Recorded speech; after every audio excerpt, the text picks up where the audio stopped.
নমস্কার। কাকতাড়ুয়া কবি মৃত্যুঞ্জয় কুণ্ডু। কাকতাড়ুয়া দাঁড়িয়ে থাকে দত্ত বাড়ির চত্বরে। কাক পক্ষী আসলে কাছে ফাঁকটা দেখায় থরথরে। পক্ষীপুরের রক্ষী ছিল চুলবুলে এক বুলবুলি। সাহস করে দেখতে এলো মিথ্যে ভয়ের বুলবুলি। কাকতাড়ুয়ার মাথায় বসে বললে, মাথায় খড় তোড়ে হাড়ির ভেতর তৈরি করা বিরাট দুটো গর্ত রে।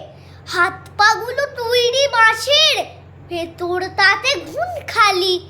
তখন থেকেই কাকতাড়ুয়ার বলল মুখে চুনকালি। নমস্কার।